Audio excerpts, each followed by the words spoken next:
નમસ્કાર મિત્રો, આજના ટોપ 10 પ્રશ્નોમાં આપનું હાર્દિક સ્વાગત છે। વિદ્યાર્થી મિત્રો, સમયનો બગાડ કર્યા વગર જોઈએ આજનો પ્રશ્ન નંબર 1। યયાતિ એ કોનું તખલ્લુસ છે? તો યયાતિ એ જ્યોતિન્દ્ર દવેનું તખલ્લુસ છે। યયાતિ એ કોનું તખલ્લુસ છે? જ્યોતિન્દ્ર દવેનું। જોઈએ નેક્સ્ટ પ્રશ્ન। સહજાનંદ સ્વામી, ઈસુ ખ્રિસ્ત તથા બુદ્ધ અને મહાવીરના ચરિત્ર પરથી ગ્રંથોની રચના કોણે કરેલ છે? તો સહજાનંદ સ્વામી, ઈસુ ખ્રિસ્ત તથા બુદ્ધ અને મહાવીરના ચરિત્ર પરથી ગ્રંથોની રચના કિશોરલાલ મશરૂવાળાએ કરેલ છે। સહજાનંદ સ્વામી, ઈસુ ખ્રિસ્ત તથા બુદ્ધ અને મહાવીરના ચરિત્ર પરથી ગ્રંથોની રચના કિશોરલાલ મશરૂવાળાએ કરેલ છે। જોઈએ નેક્સ્ટ પ્રશ્ન। લેખક અને ઉપનામની દ્રષ્ટિએ કયું જોડકું ખોટું છે? તો વિદ્યાર્થી મિત્રો જોઈએ તો લેખક અને ઉપનામની દ્રષ્ટિએ ઓપ્શન બી આપણો રહેશે જવાબ। ભોગીલાલ ગાંધી ચાંદામામા ઉપનામ ખોટું છે, જ્યારે મધુસૂદન પારેખ પ્રિયદર્શી, લાભશંકર ઠાકર લકરો અને કેશવલાલ ધ્રુવ વનમાળી એ સાચા રહેશે, જ્યારે ભોગીલાલ ગાંધી ચાંદામામા એ ખોટું છે। તો ચાંદામામા ઉપનામ કોનું છે? તો ચાંદામામા ઉપનામ ચંદ્રવદન મહેતાનું છે। કોનું છે? ચંદ્રવદન મહેતા, ચંદ્રવદન મહેતાનું છે। જોઈએ નેક્સ્ટ પ્રશ્ન। આંખે કંકુના સૂરજ આથમ્યા કાવ્યમાં કવિ કઈ વેલને શણગારવાનું કહે છે? આંખે કંકુના સૂરજ આથમ્યા કાવ્યમાં કવિ કઈ વેલને શણગારવાનું કહે છે? તો જવાબ આવશે ઓપ્શન બી, અંતિમ વિદાય માટેની વેલને શણગારવાનું કવિ કહે છે। જોઈએ નેક્સ્ટ પ્રશ્ન। દુનિયા અમારી કાવ્યના કવિ કોણ છે?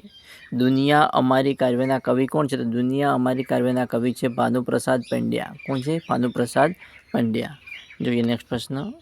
અમેરિકાના કોમિક બુક કલ્ચરમાં ક્રાંતિ લાવનાર સ્ટેન લીનો જન્મ ક્યાં થયો હતો? અમેરિકાના કોમિક બુક કલ્ચરમાં ક્રાંતિ લાવનાર સ્ટેન લીનો જન્મ ક્યાં થયો હતો? સ્ટેન લીનો જન્મ ઓપ્શન ડી આપણો જવાબ રહેશે, ન્યૂયોર્કમાં થયો હતો। ક્યાં થયો હતો? ન્યૂયોર્કમાં। સ્ટેન લીનો જન્મ ન્યૂયોર્કમાં થયો હતો। જોઈએ નેક્સ્ટ પ્રશ્ન। સ્ટુડન્ટ સ્ટાર્ટઅપ પોલિસી જાહેર કરનાર ભારતનું પ્રથમ રાજ્યનું નામ શું છે? તો સ્ટુડન્ટ સ્ટાર્ટઅપ પોલિસી જાહેર કરનાર ભારતનું પ્રથમ રાજ્ય કયું છે? ગુજરાત છે। કયું છે? ગુજરાત। સ્ટુડન્ટ સ્ટાર્ટઅપ પોલિસી જાહેર કરનાર ભારતનું પ્રથમ રાજ્ય ગુજરાત છે। જોઈએ નેક્સ્ટ પ્રશ્ન। હાથમતી સિંચાઈ યોજના કયા જિલ્લામાં આવેલ છે? તો હાથમતી સિંચાઈ યોજના સાબરકાંઠામાં આવેલી છે। હાથમતી સિંચાઈ યોજના સાબરકાંઠામાં આવેલી છે। જોઈએ નેક્સ્ટ। નીચે પૈકી કઈ ઉર્જા માટે પાટણ જિલ્લાના સિદ્ધપુર પાસે મેથાણ ગામે પ્લાન્ટ સ્થાપવામાં આવ્યો છે?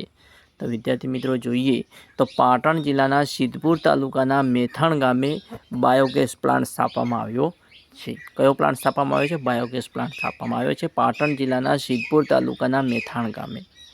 જોઈએ નેક્સ્ટ પ્રશ્ન। સાફલ્ય ટાણું કૃતિના સર્જક કોણ છે? તો સાફલ્ય ટાણું કૃતિના સર્જક છે ઓપ્શન એ, જીણાભાઈ દેસાઈ। સાફલ્ય ટાણું કૃતિના સર્જક કોણ છે? તો જીણાભાઈ દેસાઈ। વિદ્યાર્થી મિત્રો, આવા અવનવા મોસ્ટ એમપી પ્રશ્નો જો અમારી ચેનલને સબસ્ક્રાઈબ કરવાનું અને તમારા મિત્રો સાથે લિંક શેર કરવાનું ના ભૂલતા। Thanks for watching my video.